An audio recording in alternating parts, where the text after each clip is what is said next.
তারেক রহমান তো অফকোর্স আছে, উনার নাতিন ব্যারিস্টার জাইমা রহমান উনিও কালকে রাত্রে অনেক সময় কাটিয়ে গেছেন এবং ওনারা কন্টিনিউয়াসলি এটা যোগাযোগ করছেন। আছে দীর্ঘদিন পর পরিবারকে কাছে পেয়ে উনি তো অনেকক্ষণ সময় পাচ্ছে, নাতি পরিবার ছেলে কেমন উচ্ছ্বসিত আপনাদের এটা মানে এটা ইমার্জিনও করতে পারবেন না যে কত খুশি হয়েছেন আমাদের নেত্রী মাদার অফ ডেমোক্রেসি। ইভেন এয়ারপোর্টে দেখার পরে উনি এক ধরনের শাউট করেছেন, যেমন একটা আনন্দের শাউট, এটা একটা অনেকদিন পরে দেখার যে একটা মার প্রতি ছেলের ভালোবাসা, ছেলের প্রতি মার ভালোবাসা, এটা না দেখলে বোঝা যাবে না এই অনুভূতি।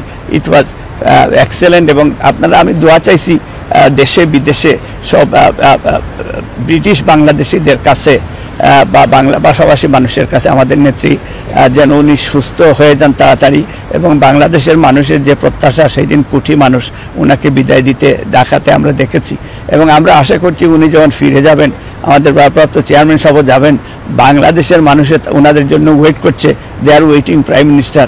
এবং ইনশাআল্লাহ ডক্টর ইউনূসের প্রতি, আমাদের ইন্টেরিয়র গভর্নমেন্টের প্রতি প্রবাসী হিসাবে এবং বিএনপি পরিবারের আমরা একজন মেম্বার হিসাবে আমরা বলতে চাই যে যত তাড়াতাড়ি সম্ভব আগামী অক্টোবর নভেম্বরের ভিতরে ফ্রি ফেয়ার ইলেকশন দিলে দেশের মানুষের কাছে তার গণতান্ত্রিক সেই ভোটের যে অপেক্ষা করছে দেশের জনগণ, এই ভোট দেওয়ার জন্য অধিকার থেকে তারা বঞ্চিত না হয়, এবং যত তাড়াতাড়ি সম্ভব, কারণ প্রায় 3000 কোমলমতি ছাত্রছাত্রীরা তারা জীবন দিয়েছে, তারা দেখতে চায় তাদের আত্মা, আমরা বিশ্বাস করি যে তারা দেশের জন্য, গণতন্ত্রের জন্য সাম্য, মানবিক মর্যাদা, সামাজিক ন্যায় বিচার এটা ফিরিয়ে আনার জন্য।